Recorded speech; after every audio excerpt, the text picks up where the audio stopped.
20 মিনিটের মধ্যে তুই বাসায় আসবি। কেন কি হয়েছে? উল্টা প্রশ্ন আমার পছন্দ না। হাটরাই কেমনে আসবো? ওই তুই বাসায় আসবি না আমি হাটে আসবো? মেজাজ খারাপ করিস না পূর্ণিমা। 20 মিনিটের মধ্যে বাড়ি দিতে পারবো না। আমার এই তো কমপক্ষে আধা ঘন্টা লাগবে। এর চেয়ে 1 সেকেন্ড বেশি সময় যদি তার না লাগে তার চেয়ে তুই বাসায় আয়। জীবনে যত ভালো কাজ করস বিয়ার মতো ভালো কাজ করিস না। জীবন যে কোন সময় গরুর গোবর হয়ে যাবো কেন ভাবি না।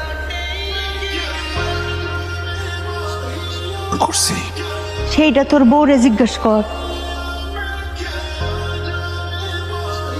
আবার গতিবিধি দেখে কি মনে হচ্ছে? আমি কিছুই বুঝতেছি না, সব মাথার উপরে দিয়ে যাইতেছে। খাড়িয়ে খাড়িয়ে মা ছেলে মিলে আমাকে নিয়ে ঘুচুর মুচুর করা বন্ধ করুন। জবাব দিয়ে তার জন্য রেডি থাকেন। আরে উল্টাপাল্টা কথা ভাবিস না পূর্ণিমা। তোরে নিয়া ঈদের পরের দিন বিমানে কইরা কক্সবাজার যামু ফ্যামিলি ট্যুর, ওটাই কইতাছিলাম না? মিছা কথা, এই কথা কখন কইছস? দেখছো দেখছো দেখছো তোমার পোলা সবসময় আমার লাগে এমনি করে মিশা কথাটি কয়।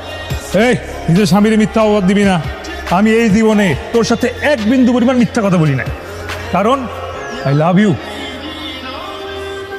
আসসালামু আলাইকুম। মামা একদম ঠিক সময় আসছেন। দেখেন আপনার ভাগ্নির আচরণটা দেখেন খালি। মামারে আমি ডাকছি। তুই মামারে কি কইছস? কি কইছি? তোরে আমি মাস্টারের মতো শাসন করি? আমার লেগে তোর জীবন অতিষ্ঠ হয়ে গেছে? আমারে বিয়া করার পর তোর জীবন গরুর গোবরের মতো হয়ে গেছে? বুঝছিস সব? আল্লাহ এটি ডাক জাহান চাপটা দূর। পূর্ণিমা ওইটা কইতে যাবো? তোমার বিয়া করা বউ, তোমার সাথে আমি সুখে আছি। মামায় মিথ্যা কথা না বললো। এতে শাম কখনো মিথ্যা বলে না। কইছস কেন? কেন কইছস? জবাব দে। দাদ মামা তো অন্যায় কিছু বলে নাই আম্মাজান। আপনি আমার সামনে হিংস্র দৃষ্টিতে তাকে জিজ্ঞাসা করতেছেন। হিংস্রতা দিয়ে সংসার হয় না আম্মাজান, সংসার হয় সম্মান দিয়ে, ভালোবাসা দিয়ে, মমতা দিয়ে। বাঘের দৃষ্টিতে সংসার টিকে না, সংসার টিকে হরিণের দৃষ্টিতে। প্রত্যেক দিন আপনাদের কেওয়াজ মেটানোর জন্য আসা আমার জন্য অসম্মানজনক। থাক মামা,